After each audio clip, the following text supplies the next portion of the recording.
इमरान जी, सबसे पहले तो कॉन्ग्रेचुलेशन इस बात की, क्योंकि आज ही जो हमें न्यूज़ आई आपने हाँ भी शेयर किया आपके बेटे के बारे में, ट्विटर पे जी। बहुत ही खुशी की थैंक लहर यू। है पूरे हिंदुस्तान में। थैंक यू बहुत सारे बातें हो रही हैं, काश ये ऐसा हर किसी के साथ हो। जी अगर किसी को भी ये हो तो ट्रीटमेंट ऐसा ही हो, पूरी तरह से फ्री हो जाए। जी। एज एन फादर क्या कुछ टेक होता है आपका, कितनी फीलिंग होती है, प्रिविलेज फील करते हैं आज के? लेकिन ऐसा हो रहा है, बच्चों के ट्रीटमेंट में बहुत प्रोग्रेस हुआ है। जो कहते हैं कि हमें ही नहीं पता था जब हमारे बेटे डायग्नोज हुए थे कि बच्चों का एवरेज सक्सेस रेट ट्रीटमेंट का 75% टू 80% है। ये जैसे उम्र बढ़ती है वो थोड़ा परसेंटेज नीचे जाता है एज की वजह से, लेकिन बच्चों को लेकर ट्रीटमेंट बहुत ही फ़ायदेमंद रही है और किसी भी पेरेंट के लिए बहुत खुशी की बात है। हमें आज सुबह हमने अपने साहबजादे को ये खबर सुनाई, उनको तो पता नहीं था, तो उन्होंने एक डांस भी किया घर पे। वो स्कूल के लिए जा रहे थे, उसको इस बात का इल्म नहीं था कि 5 साल हो गए, लेकिन जो कुछ भी लड़ाई खुद उन्होंने जीती है, हमने उनको इस पे सपोर्ट किया है। और यही बस पेरेंट्स को कहूँगा कि जो होप होता है ये बहुत ही एक स्ट्रॉन्ग चीज़ होती है। अगर आप लड़ना चाहते हैं, अगर आप इफ़ेक्टिवली लड़ सकते हैं, जो आई थिंक हर कोई कर सकता है। कैंसर एक ऐसी चीज़ है जो दवाइयों के साथ तो होता ही है ट्रीटमेंट, लेकिन एक स्पिरिचुअल एस्पेक्ट भी होता है। लोगों की दुआएं, एक एक चाह हो कि मुझे इस चीज़ को लड़के आगे बाहर निकलना है, तो हर कोई इस चीज़ से इफेक्टिवली लड़ सकता है। तो अया ने भी ऐसे ही किया, हमने सिर्फ उनको सपोर्ट किया है इस पर। आपकी फिल्म को, आपके ट्रेलर को या चीचिंडिया को ट्रेलर को या गाने को जब भी स्क्रीन पे टीवी पर वो देखते हैं, आपको क्या रिएक्शन होता है उनका? या फिर कि माना कि अभी वो छोटे हैं लेकिन नहीं, अच्छा रिएक्शन है। और वो उनको भी मुझे देख के वो कहते हैं कि मुझे एक्टर बनना है, लेकिन मैं कहता हूँ कि यार ठहर जाओ, अभी मुझे देख के जस्ट बिकॉज मैं एक एक्टर हूँ इसका मतलब ये नहीं तुम्हें एक्टिंग में ही चले जाओ। तो अभी बहुत टाइम बाकी है, तुम पढ़ाई करने वाले हो, अपने कोर्सेज करने वाले हो, आगे जाके शायद तुम्हें कुछ और करना होगा, बिजनेस से कुछ और करना होगा, तुम देख लो। फिक्स रूल नहीं है, कंपल्शन है नहीं है कि अगर तुम आपके फादर या मदर किसी प्रोफेशन में है तो आपको ही वही प्रोफेशन फॉलो करना है। बट बहुत खुशी होती है, लेकिन अभी जिस तरह के हैं वो एक्टिंग के आसार नज़र आ रहे हैं, जिस तरह वो उनका चाल चलन जिस तरह वो करते हैं, सब डांस के ही उनका एक तरह से कंसंट्रेशन है, और वो किक बॉक्सिंग ये सारी चीज़ें करते हैं।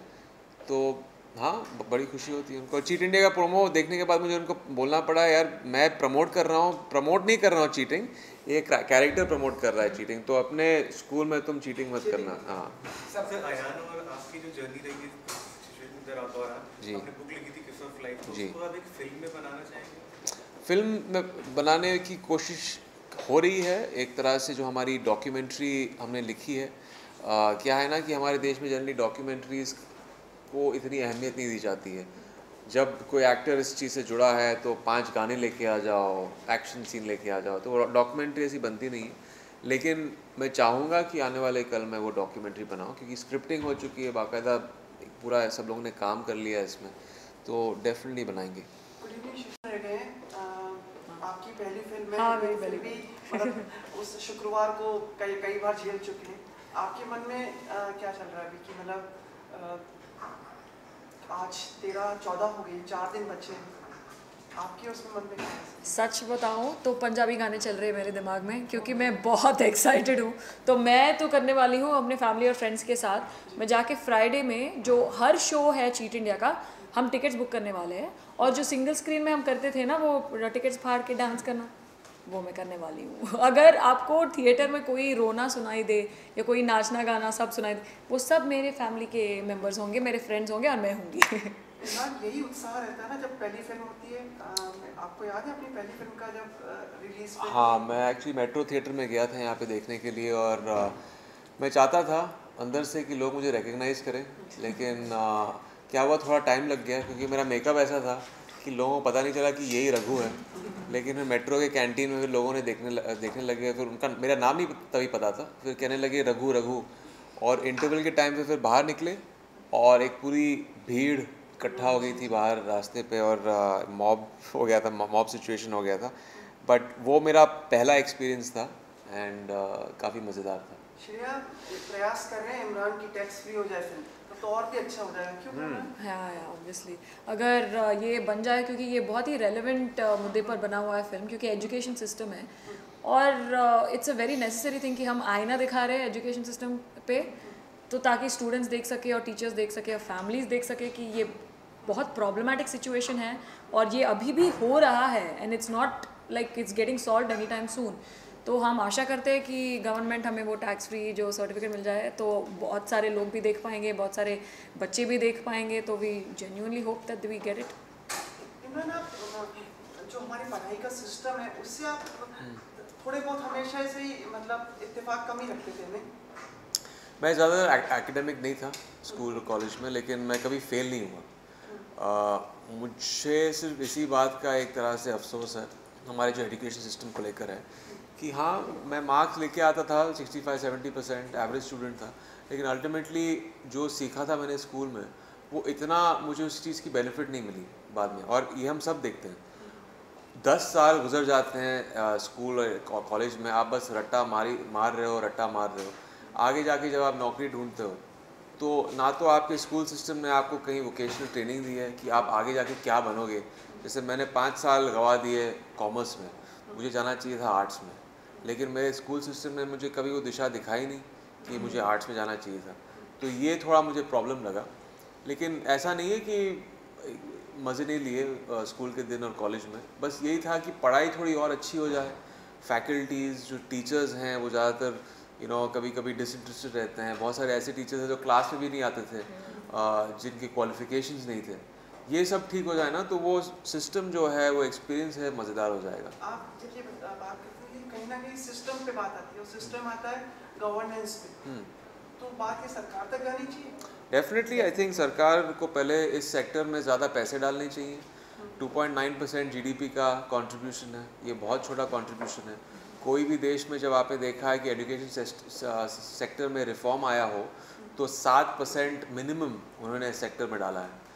तो आप देख लीजिए ना हमारा पॉपुलेशन क्या है, इतना पॉपुलेशन है और आपने सिर्फ 2.9% डाला है, तो क्या फ़र्क पड़ेगा इस सेक्टर में। कुछ देशों ने तो 25% तक वो लेके गए हैं और एक पूरा चेंज वो लेके आए इस सेक्टर में।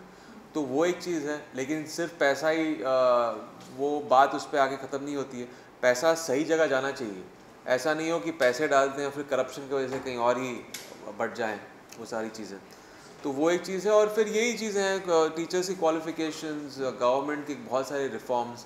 आप देख लीजिए कि 60% अभी इकोनॉमिकली बैकवर्ड कोटा में दिया गया है, 60%। ये ठीक है, लेकिन आपका जो 40% रह गया है उसमें से अगर ये जो चीटिंग माफिया हैं ये स्टूडेंट्स को डिग्रियां बांट रहे हैं, तो मेरिट वाले स्टूडेंट्स जो बेचारे मेहनत करके आ रहे हैं उनको कितना % मिल रहा है सिस्टम में? शायद बहुत कम। इमरान, इसके अलावा जैसे आपने बहुत सारी नॉलेजेबल बातें की एजुकेशन सिस्टम को लेकर, तो आपको अपने किरदार के लिए क्या प्रिपरेशन करनी पड़ी और इस चीज़ के ऊपर कितना रिसर्च किया आपने? और इसके अलावा अभी जो है जो रिजर्वेशन के ऊपर बातें चल रही है उसके बारे में आप क्या सोचते हैं? अगर नहीं, वही जो मैंने कहा रिजर्वेशन के बारे में वही है, लेकिन रिसर्च जो किया है मैंने, डायरेक्टर ने, हम सब ने मिलकर एजुकेशन सिस्टम जो इसके लूप होल्स हैं, जिस तरह चीटिंग माफिया फंक्शन होती है, यूपी से कुछ लोगों से मिलकर फ़ोन पे बात करके पता चला कि ये तो बहुत प्रेवलेंट है अलग अलग स्टेट्स में, सिर्फ महाराष्ट्र में नहीं, यूपी, एमपी, राजस्थान, कोटा में तो इतने सुसाइड्स होते हैं स्टूडेंट्स के स्ट्रेस की वजह से। ये चीज़ें बहुत कॉमन है। ये मेरा रिसर्च था। और फिर कैरेक्टर में इमेजिनेशन से, एक फिक्शनल कैरेक्टर है और परफॉर्मेंस में थोड़ा बहुत जो है होता है ना कि एक इमेजिनेशन के ज़रिए आप उस कैरेक्टर को फॉर्म करते हैं, अलग अलग लोगों से आप जो मिलते हो वहाँ से थोड़ा बहुत लेकर मैंने इस कैरेक्टर में डाला है, तो वैसे ही बना है राकेश से। पिता के तौर पे आप कैसे देखते हैं सिचुएशन को? आपका बेटा भी स्कूल में? हाँ, इसलिए मैंने मैंने उनको वो उस बोर्ड में नहीं डाला जिसमें मैंने पढ़ा था। तो मैंने 10 साल गवा दिए उस बोर्ड में, मैंने उनको एक दूसरे बोर्ड में डाला है जहाँ पे एक ओवरऑल डेवलपमेंट में उनकी ज़रूरत है। इमरान और बाकी सब लोग तो मतलब जैसे आपसे थोड़े से पहले एजुकेशन सिस्टम के, आपके जो एजुकेशन सिस्टम के बारे में बताओगे आप, आपका कैसा अनुभव रहा है? या मतलब व्हाट आर द डिफिकल्टीज और यू आर वही तो privileged. आई नो, अनुभव तो वही का वही है, क्योंकि unfortunately the situation hasn't changed. Education system वैसा का वैसा ही है। क्योंकि मैं एक एग्जांपल देती हूँ आपको, हमारे जब मैं इंजीनियरिंग कर रही थी तो हमारे थर्ड ईयर में एक सब्जेक्ट था रेडियो एंड टेलीविज़न। तो हमें सिखाया जा रहा था अबाउट CRT टीवीज़ जो बड़े से थे हमारे पेरेंट्स के ज़माने के, और जो बाहर डेवलप हो रहा था वो LED LCD वो थिन स्लिम टीवी के बारे में। तो जॉब हमें उसके बारे में करना है, पर पे चल रहे थे उस समय। हाँ वही तो ना, तो इट्स कम्प्लीटली डिफरेंट। अगर सिखाया जाए कुछ और है एक ज़माने का, और जो बन रहा है बाहर वो कुछ और है, तो there is no like coincidence, there is no correlation. और फिर हम प्रिपेयर्ड भी नहीं है, फ्यूचर रेडी नहीं है, हमारा सिलेबस आउटडेटेड है, तो हम कैसे प्रिपेयर्ड होंगे यार? Because education system is so R&D नहीं है, इनोवेशन नहीं है, तो फिर क्या है? Very much. आपने ट्वीट किया था, कुछ जवाब मिला प्रकाश जी? नहीं मिला, ये भी क्योंकि क्या है ना कि हम थोड़े क्रिटिकल हैं एजुकेशन सिस्टम को लेकर, इसलिए हमने नाम लिखा है चीट इंडिया, जो बदल चुका है वाई चीट इंडिया। तो जिस तरह चीटिंग माफिया हमारे देश को चीट करती है, इसलिए हमने ये नाम लिखा है। और हमारे कुछ पॉइंटर्स थे जो हमने रिसर्च करने के बाद हमें लगा कि हम शेयर कर सकते हैं, लेकिन वो हमसे मिले नहीं दिल्ली में। आप तो प्रोड्यूसर बन गए आप, मतलब इस फिल्म के साथ इस बार काफ़ी और भी ज़्यादा निकला होगा ना प्रोडक्शन में, मतलब ये नाम पोस्टर वगैरह आप से डिजिटल में वापस से सब कुछ चेंज कराओ। एक हफ्ते पहले हमने चेंज किया है सब जी, ये ऑब्वियसली, क्योंकि यू नो लास्ट वीक पे हमारी एनर्जीज जो हैं इस चीज़ में जाती हैं जहाँ पे आप फिल्म को रिलीज़ कर रहे हैं, डिलीवरीज। अभी हम बैठ के पोस्टर्स और कम्युनिकेशन चेंज कर रहे हैं, वो थोड़ा प्रॉब्लमेटिक हो गया है। और ये थोड़ी अजीब बात थी, क्योंकि ये चीट इंडिया जो है पिछले 1 महीने से टेलीविज़न में चल रही है, प्रोमोस पास हो चुके थे, तो सडनली लास्ट एंड वक्त पे उन्होंने चेंज कर दिया। श्रेया जी, डेब्यू फिल्म है भैया आपकी, एंड जब आपको बताया गया सबसे पहले कि आपकी इस फिल्म में इमरान हाशमी जी रहेंगे, सबसे पहले क्या इमेज आपकी आई थी? तो वही इमेज जिसके बारे में आप सुनना चाहते हैं। नहीं था, इनकी बात मत सुनिएगा। माय फर्स्ट इंप्रेशन सच्ची में मुझे लगा कि यार इमरान हाशमी का फिल्म है, मैं भी होंगी ना, मेरे गाने अच्छे होंगे। This was my first thought. And मैं हमेशा मानती थी कि ये एक बहुत ही बेहतरीन एक्टर है, और ये किरदार जो निभा रहे हैं इस फिल्म में, ये बहुत ही अलग किस्म का है। पहले आपने नहीं देखा है इस अवतार में, टीका लगा के, चश्मा लगा के, इट्स वेरी डिफरेंट। तो आपको पता चलेगा आपको फिल्म देखने के बाद कि ये परफेक्ट क्यों है इस रोल के लिए, क्योंकि जो ड्यूअलिटी दिखाई है हमने फिल्म में इनकी कैरेक्टर में, कि वो बाहर से बहुत शरीफ दिख रहे हैं पर है नहीं, तो इससे बेहतर कोई और प्ले नहीं कर सकता अपार्ट फ्रॉम इमरान हाशमी। क्योंकि सोशल मीडिया प्रेजेंट टाइम में हम देख रहे हैं बहुत ही स्ट्रॉन्ग है। सोशल मीडिया पे ऐसी बातें हो रही कि इमरान जी आप इस तरह की फिल्में कर रहे हैं, बहुत ही अच्छी बात है, आपकी फिल्में हिट हो, इस तरह का मैसेज आए, लेकिन क्या वो किसिंग वाले सीन हम फिर से ऐसी है ना इस फिल्म में भी है ना, गाने में है ना, गाने और पर्टिकुलर जिस तरह से आप करते थे। हाँ, मीन्स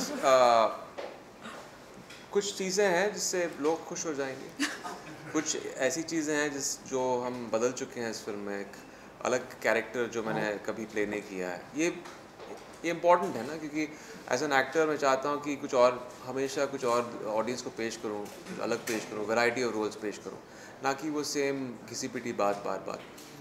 तो जो टोनैलिटी है फिल्म की, जो लैंग्वेज इस्तेमाल हुई है, जिस तरह शूट की गई है सारा, और राकेश सिंह का जैसा कैरेक्टर है, ऐसे इस तरह का कैरेक्टर मैंने कभी प्ले नहीं किया। तो ये एक नयापन है जो एक तरह से ऑडियंस को हम शो पसंद आएगा। इमरान आपकी जो फिल्में, हाँ बोलो। इमरान आपकी जो फिल्में होती हैं CBFC से हमेशा उनका नाता है थोड़ा वैसे ही रहता है। कभी हमेशा नहीं, कभी ये तो फिल्म अच्छे कंटेंट की थी, अच्छे नियत की थी। हाँ। इसमें भी उन लोगों को मतलब असुविधा होगी। हाँ, यही था कि उन्हें लगा कि ये नेगेटिव टाइटल है, इसको शायद वाई डालने से थोड़ा पॉजिटिव हो जाएगा। लेकिन देखिए, हम जितना बोल सकते हैं अभी शायद कोई हमारी बात मानेगा नहीं। आप देख लीजिए ना, जब आप मीडिया के लोग, आप जब फिल्म देखोगे कुछ दिनों में, तो आप देख लो ये सही टाइटल था इसके लिए या ये सही टाइटल है वाई चीट इंडिया। तो फिर आप लोग ये बात उठाइए फिल्म देखने के बाद। थोड़ा सा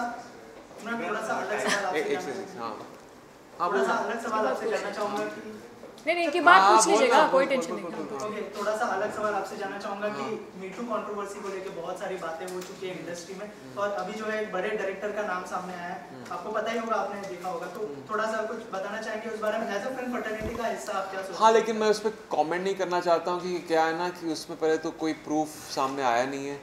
एलिगेशंस जो हैं वो डायरेक्टर ने कहा है कि बेबुनियाद हैं, तो पता नहीं वो इनके बीच वाली बात है, कुछ प्रूव नहीं हुआ है। बहुत सारे ऐसे एलिगेशन आए हैं सामने, जब तक बात प्रूव नहीं होती ना तब तक उस पर बात करना शायद सही नहीं होगा। इस चीज़ की शुरुआत जो है तनुश्री दत्ता ने की थी, तनुश्री दत्ता ने आपके साथ काम किया लेकिन आपकी बहुत ज़्यादा तारीफ की थी उन्होंने, क्या कहेंगे सर उस बारे में? नहीं, बहुत अच्छा है कि उन्होंने इस मूवमेंट को इन द फोरफ्रंट को लेके आई, क्योंकि बहुत ज़रूरी था। ऐसे बहुत सारे मर्द हैं सिर्फ हमारी इंडस्ट्री में नहीं जो औरतों का फ़ायदा उठाते हैं, और इनको सोशल मीडिया के थ्रू अभी एवेन्यू मिल चुका है। तनुश्री ने ये जो वेव है शुरू किया है हमारे देश में, तो बहुत बहुत अच्छा है, बहुत पॉजिटिव है। इमरान, टाइगर्स में भी आपका एज एन एग्जीक्यूटिव प्रोड्यूसर का क्रेडिट था, तो उसमें भी आप प्रोडक्शन में इन्वॉल्व? थोड़ा बहुत, लेकिन इसमें थोड़ी ज़्यादा रिस्पॉन्सिबिलिटी है, क्योंकि यहाँ पे क्या था, टाइगर्स तभी प्रोड्यूसर्स ऑन बोर्ड थे और स्क्रिप्ट बन चुकी थी। हमारे जो डायरेक्टर थे उन्होंने बॉस्निया में वो स्क्रिप्ट लिख ली थी और उन्होंने जो रिसर्च किया था पहले से किया था। यहाँ से फ्रॉम स्क्रैच मैं इस फिल्म पे प्रोड्यूसर के तौर पे रहा हूँ, तो थोड़ा और काम था इस फिल्म में। श्रेया, ये फिल्म आपके लिए क्या करेगी और क्या चाहती है कि क्या कर दे? ओ यार, मुझे पता नहीं क्या करेगी, फ्राइडे को पता चलेगा कि क्या करने वाली है फिल्म, बट आई होप, क्योंकि इतना पहली बार मेरा काम इतना लार्ज स्केल में प्रेजेंट हो रहा है और ऑडियंस जज कर सकती है कि मेरा काम कैसा है और मैंने क्या किया, और मैं पसंद आई कि नहीं, मुझे फिर से एंटरटेन करने का मौका मिलेगा या नहीं। तो यार, इस फ्राइडे को पता चलेगा कि इसके बाद क्या होने वाला। मैं भी एक्साइटेड हूँ पता लगाने के लिए। इमरान, आपके कुछ अंतिम शब्द जो आप समराइज करना चाहेंगे इस फिल्म को और दर्शकों तक कुछ अपनी आवाज़ पहुँचाना? वेल, यही कि फिल्म हमारी वाई चीट इंडिया 18 जनवरी को रिलीज़ हो रही है और ये हमारे बहुत ही खोखले एजुकेशन सिस्टम के बारे में है। इस सिस्टम को सब हम झेल चुके हैं। ऐसा नहीं कि हम इस सिस्टम से कुछ सीखते नहीं हैं, लेकिन बहुत सारी ऐसी चीज़ें हैं जो हम सीखते नहीं हैं। रट्टा मारने का फंडा, बहुत सारे ऐसे टीचर्स हैं जो क्वालिफाइड नहीं हैं। इसमें एक चीटिंग माफिया है जो बाकायदा हर स्टेट में काम करती है, जो इस सिस्टम को और भी खोखला कर रही है। वो किस तरह से फंक्शन होती है वो आपको हमारी फिल्म में हम पेश कर रहे हैं वाई चीट इंडिया में 18 जनवरी को। Thank you. और किस तरह से इसको आज के समय में प्रिवेंट किया जा सकता है, अगर आप कुछ? वेल, प्रिवेंटिव यही है कि आपकी खुराक अच्छी होनी चाहिए। अगर अडल्ट्स शराब, सिगरेट्स, गुटखा ये सारी चीज़ें लेंगे तो कैंसर रेट जो है बढ़ जाता है। आप ठीक तरह से उस चीज़ को ट्रीट नहीं कर पाएंगे। लोग सोचते हैं कि अगर आपके परिवार में किसी के पास कैंसर है तो आपको कैंसर डेफिनेटली होगा। जेनेटिक कैंसर में भाई बहुत ही छोटा परसेंटेज है, वो है 10%। जो 90% कैंसर रेट्स होते हैं किसी भी सोसाइटी में वर्ल्ड वाइड, वो एनवायरमेंटल रीज़न की वजह से होते हैं।